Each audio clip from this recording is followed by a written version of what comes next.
Good morning बच्चों। आज हम लोग वासुदेव शरण अग्रवाल का जीवन परिचय का अध्ययन करेंगे। आइए प्रारंभ करते हैं। डॉक्टर वासुदेव शरण अग्रवाल जी का जन्म उत्तर प्रदेश के मेरठ जनपद में स्थित खेड़ा नामक ग्राम में 6 अगस्त सन 1904 ईस्वी को हुआ था। माता पिता का निवास लखनऊ में होने के कारण इनका बचपन यहीं व्यतीत हुआ।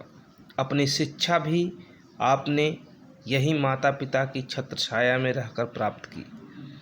तत्पश्चात काशी हिंदू विश्वविद्यालय से स्नातक होने के बाद इन्होंने एमए, पीएचडी तथा डी.लिट की उपाधियां लखनऊ विश्वविद्यालय से प्राप्त की।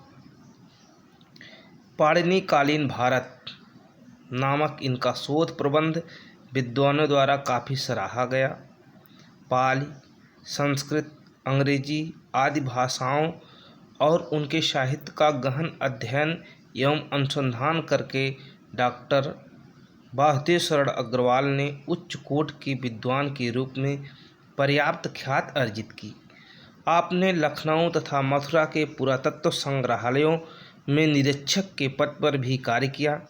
सन 1946 से 1951 ईस्वी तक सेंट्रल एशियन एंटीक्विटीज म्यूजियम के सुपरिटेंडेंट पद पर भी, भारतीय पुरातत्व विभाग के अध्यक्ष पद पर भी इन्होंने कार्य किया। 1951 ईस्वी में आप काशी हिंदू विश्वविद्यालय के कॉलेज ऑफ इंडोलॉजी में प्रोफेसर नियुक्त हुए।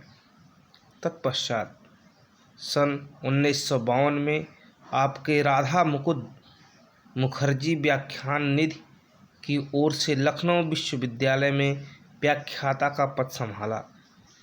यह समय समय पर भारतीय मुद्रा परिषद नागपुर, भारतीय संग्रहालय परिषद पटना तथा all India oriental Congress fine art section Bombay प्रभृति संस्थाओं के सभापति रहे। साहित्य अकादमी के द्वारा भी ये पुरस्कृत हुए।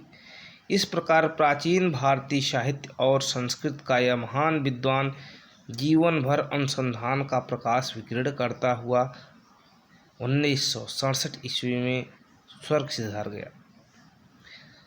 प्राचीन भारतीय संस्कृत एवं पुरातत्व के मर्मज्ञ विद्वान डॉक्टर अग्रवाल शोध दृष्टि वाले साहित्यकार रहे।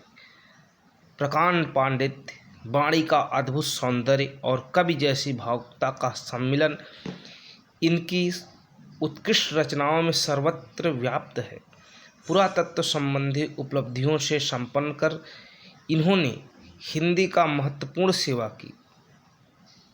प्राचीन भारतीय इतिहास और संस्कृत के अध्येता डॉक्टर अग्रवाल का निबंध साहित्य की हिंदी की अमूल्य निधि है।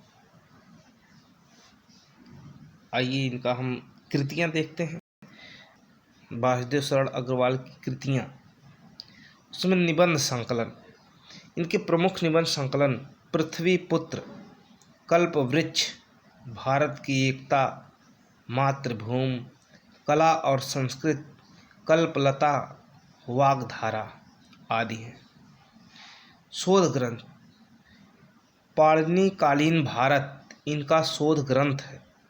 समीक्षात्मक ग्रंथ मलिक मोहम्मद जायसीकृत पद्मावत तथा कालिदासकृत मेघदूत की संजीवनी व्याख्या।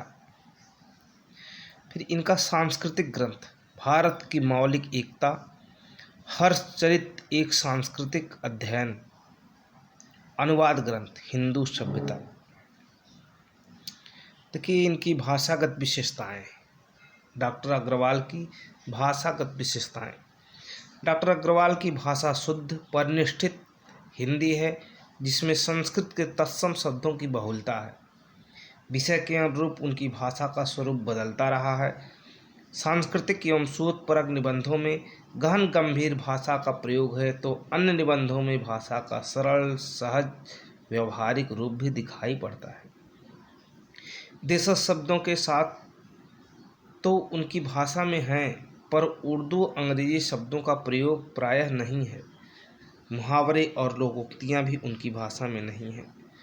समग्रतः डॉक्टर वासुदेव शरण अग्रवाल की भाषा प्रौढ़ संस्कृतनिष्ठ परिमार्जित साहित्यिक हिंदी है, जिसमें विषय के अनुरूप गंभीरता विद्यमान है तथा उनमें भाव प्रकाशन की अद्भुत क्षमता भी है। उनकी शैलीगत विशेषता। डॉक्टर वासुदेव शरण अग्रवाल एक प्रसिद्ध अन्वेषक, पुरातत्वविद, भारतीय संस्कृत के प्रकांड विद्वान एवं भावुक व्यक्तित्व के संपन्न साहित्यकार थे। विषय के अनुरूप उनकी रचनाओं में शैली की विविधता दिखाई पड़ती है। संक्षेप में उनके निबंधों में पाई जाने वाली शैलियों के विविध रूप इस प्रकार हैं। विचार प्रधान शैली। डॉक्टर अग्रवाल के लिखे अधिकांश लेख विचार प्रधान हैं। गवेषणात्मक शैली।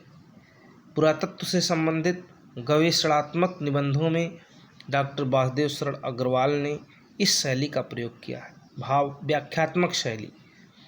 झांसी के पद्मावत की व्याख्या डॉक्टर अग्रवाल ने व्याख्यात्मक शैली में स्पष्ट करते हुए की है।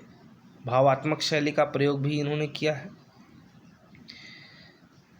हिंदी साहित्य में स्थान। डॉक्टर वासुदेव शरण अग्रवाल विलक्षण प्रतिभा के धनी प्रकांड विद्वान थे।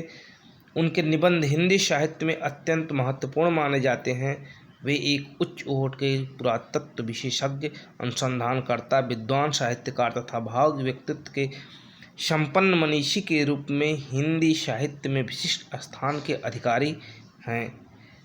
उनके निबंधों की मौलिकता, गंभीरता एवं विवेचन पद्धति प्रशंसनीय है। निश्चय ही हिंदी साहित्य में उनका योगदान चिरस्मरणीय रहेगा। धन्यवाद।